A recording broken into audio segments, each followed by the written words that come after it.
Welcome to This Explainer. Today, we're diving straight into the invisible architecture of the modern world by unraveling the massive scaffolding of global IOUs. If you look closely at every war, every economic crisis, and every boom and bust, they all sit right on top of an enormous mountain of borrowed money. So today, we're going to figure out who is actually holding the receipts. Let's kick things off with the United States, which currently carries the highest debt figure in its entire history. We're talking over $38 trillion. Now, if you're an American taxpayer, that is a number so staggering, it's honestly hard to even wrap your head around. But as we'll see, it's just one piece of a much, much larger puzzle. Looking across the Atlantic, the European Union is sitting on around $14 trillion in debt, with Japan close behind at almost $9 trillion. And it doesn't stop there. Even major export heavyweights like Germany and China, or oil-rich nations like Saudi Arabia, they all owe absolutely enormous sums of money. But wait, let's zoom all the way out. We find a planet that is quite literally drowning in debt.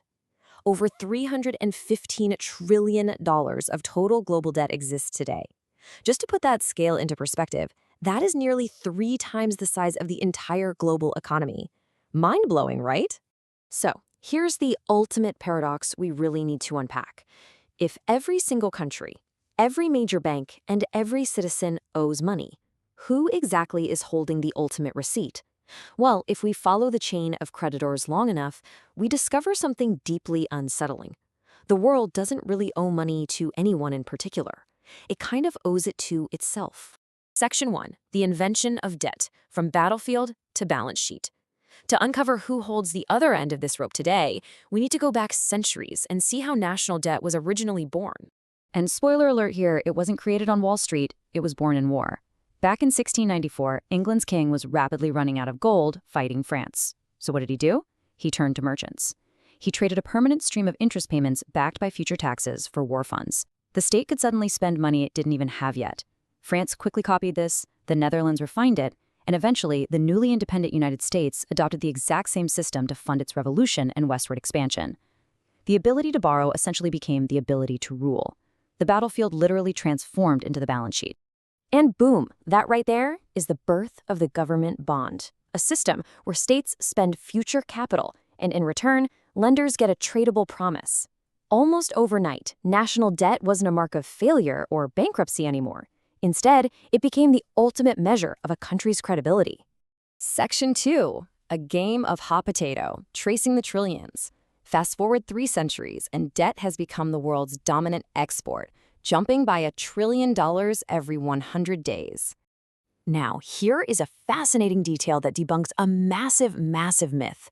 Out of that staggering $38 trillion U.S. debt, roughly 2/3 is actually owed right back to American entities. We are talking about American banks, pension funds, mutual funds, and the Federal Reserve itself. Only the remaining 1/3 actually sits in foreign hands. Most of the debt America owes, it owes to America. And as for that remaining 1/3 held by foreign nations, well, Japan is actually sitting at the top spot with around $1 trillion. China follows with about $800 billion. So that really common talking point you hear all the time about the U.S. being heavily in debt to China? It really only accounts for roughly 2% of the total debt pie. Let's trace how this creates what is essentially a giant circular mirror. The U.S. Treasury issues the bonds. Then, domestic American banks buy them up. Next, the Federal Reserve often swoops in and buys them back, creating new dollars in the process. Finally, everyday Americans pay taxes to fund the interest on those bonds, which then flows right back into American retirement accounts. The debt is completely real, but the creditor is mostly just a reflection of the system itself. And this loop scales up to the entire planet. Think of it as a planetary game of hot potato. Japan lends to the U.S. lends to Europe through the IMF, Europe lends to developing nations through the World Bank, and developing nations lend right back to advanced economies by parking their foreign exchange reserves in Western bonds. It is quite literally a global poker table where every single player has borrowed chips from the person sitting next to them. The only rule keeping the whole game alive is that nobody stands up. Section 3. The refinancing illusion, the ultimate twist. Behind all these central banks and hedge funds lies a massive secret about sovereign debt that will completely change how you view the global economy. So the crucial point here is that unlike you and me, who absolutely have to eventually pay back a mortgage or a car loan, governments play by completely different rules.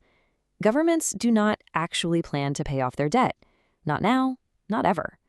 They treat debt like a rolling subscription. They just issue new bonds to pay off old ones in this constant, never-ending process of refinancing.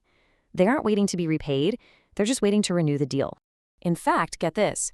If Washington magically decided to balance the budget and pay down every single dollar of its debt tomorrow, it would be catastrophic. Banks worldwide would suddenly lose their safest, most stable asset. The US dollar supply would shrink violently, we'd see massive deflation, and the global economy would simply collapse. Paying off the debt would literally destroy the very thing that makes the modern economy function. Because rather than being a burden, a U.S. Treasury bond is the foundational asset of global markets. It's the ultimate trusted collateral. Pension funds hold it. Banks use it as security. Central banks basically treat it as money itself. Governments keep issuing more because the debt has literally become the heartbeat of capitalism, pulsing through every mortgage and every market on Earth. Section 4, a transfer between classes, when the music stops. Now, this entire engine runs on one very delicate fuel: confidence. It's a closed loop of trust. But we absolutely need to look at what happens when that belief wavers, because the consequences are brutal. When markets lose faith and new borrowing can't keep pace with the old promises, the illusion drops. Look at Greece in 2010. Unpayable debt triggered severe austerity, mass unemployment, and huge tax hikes. Or Argentina, where repeated defaults turned debt into a literal national curse. Or Sri Lanka, where depleted foreign currency led to massive fuel shortages and political collapse.